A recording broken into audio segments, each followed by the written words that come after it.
1 जनवरी 2024 को आपने petrol pump पर भीड़, चक्का जाम और जगह जगह प्रोटेस्ट देखे होंगे। आइए इसको समझते हैं हम डिटेल में, आखिर इसके पीछे क्या रीजन था। ऑनरेबल प्रेसिडेंट ऑफ इंडिया की मोहर लगने के बाद hit and run case bill अब एक्ट की शक्ल ले चुका था, जो कि सालों पुराने ब्रिटिशर एक्ट को रिप्लेस करने जा रहा था। आइए समझते हैं आखिर क्या था पुराने कानून में और क्या है नए कानून में, जिसकी वजह से जगह जगह प्रोटेस्ट हो रहे थे। पुराने कानून के तहत section 304 sub clause A of IPC के तहत अगर कोई भी एक्सीडेंट करता था तो उसे मैक्सिमम 2 साल की सजा और 2000 रुपए जुर्माना था। और अगर किसी तरह ये साबित हो जाता था कि उसने ये एक्सीडेंट जानबूझ के करा था तो उसे IPC 302 के तहत सजा दी जाती थी। पुराने कानून में कोई कैटेगराइजेशन नहीं था, भले ही वो वहाँ पर एक्सीडेंट करके खड़ा हो, विक्टिम की मदद कर रहा हो, या फिर वो वहाँ पर एक्सीडेंट करके भाग गया हो। मतलब पुराने कानून में कोई भी हिट एंड रन का नाम नहीं था। आइए अब समझते हैं क्या नए प्रोविजन है इस नए एक्ट में जो कि इसको पुराने एक्ट से अलग करते हैं। कुछ दिन पहले पार्लियामेंट में एक बिल आया था जिसका नाम था भारतीय न्याय संहिता, जिसके अंदर एक क्लॉज था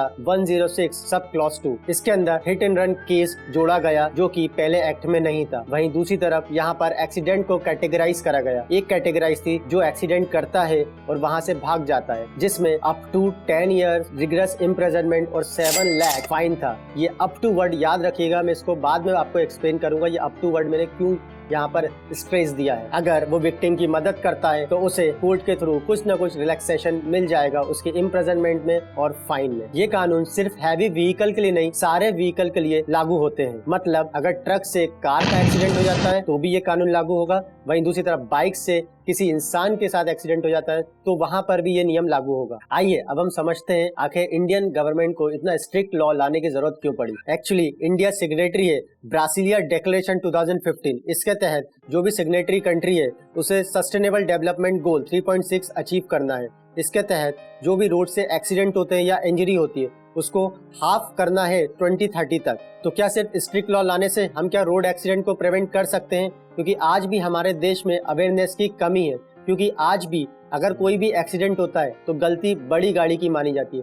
मतलब अगर ट्रक और कार अगर उनका एक्सीडेंट आपस में हुआ है तो गलती ट्रक वाले की मानी जाती है। वैसे ही वही अगर कार और बाइक का एक्सीडेंट होता है तो एक्सीडेंट में गलती बड़ी गाड़ी की मानी जाती है। भले ही छोटी गाड़ी वाला कहीं से भी घुस जाए या कहीं से भी आ जाए, पर गलती बड़ी गाड़ी की मानी जाती है। पर अगर वो अपनी गाड़ी से उतरता है और एक विक्टिम की मदद करने चाहता है, उसी के बाद फिर उसको मॉब लिंचिंग का और भीड़ उसको घेर देती है। वहीं दूसरी तरफ अगर वो भीड़ विक्टिम को हॉस्पिटल लेके पहुंचाने का काम करे तो उसकी जान बच सकती है। वहीं इस बिल में कहा गया है कि आप पुलिस के पास या फिर किसी अथॉरिटी के पास जाकर एक्सीडेंट के बारे में बता सकते हैं। पर आज भी हमारे इंडिया में लोग पुलिस स्टेशन जाने से बहुत डरते हैं। और वहीं दूसरी तरफ ट्रक ड्राइवर का कंसर्न है कि हम 15-20 हजार कमाने वाले 7 लाख कहां से दे पाएंगे। बट अगर कोई ड्रिंक एंड ड्राइव कर रहा है तो उसके लिए ये कानून बिल्कुल परफेक्ट है। मैं तो कहूँगा इससे भी ज्यादा स्ट्रिक्ट कानून बनाना चाहिए। वहीं अगर किसी ट्रक ड्राइवर से कोई इनवॉलंटरी एक्सीडेंट हो जाता है तो कोर्ट में साबित करना उसके लिए बहुत मुश्किल हो जाएगा, क्योंकि वो अपना लाइवलीहुड देखेगा या फिर वो कोर्ट के चक्कर लगाएगा। यहाँ पर आए दिन एक्सीडेंट होते रहते हैं, बट हमारी मीडिया वही एक्सीडेंट को कवर करती है जो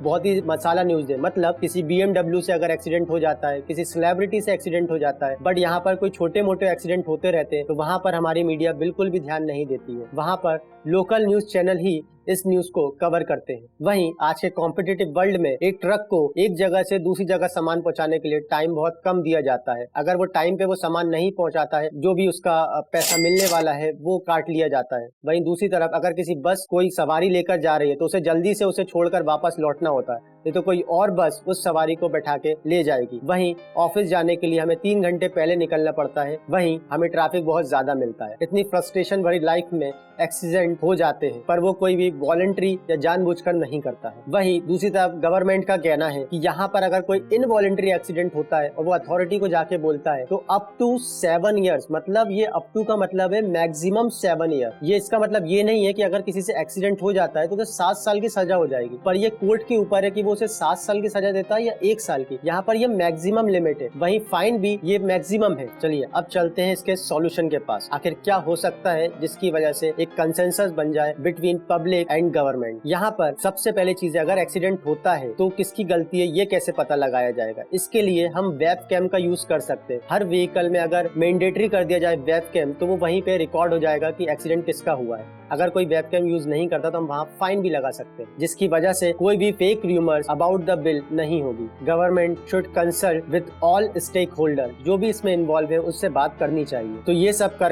गवर्नमेंट एक बहुत अच्छा बिल ला सकती है, जिसमें से कोई भी कल्प्रेट बिल के लूप होल्स का यूज करके बच ना सके और इनवॉलंटरी एक्सीडेंट के लिए किसी भी ड्राइवर को रिगरस इम्प्रिजनमेंट या पनिशमेंट ना मिले। तो कैसा लगा आपको ये detail video? Please comment in the comment box. Video अच्छा लगा हो या इन्फॉर्मेटिव लगा हो तो please like, share and subscribe to my channel.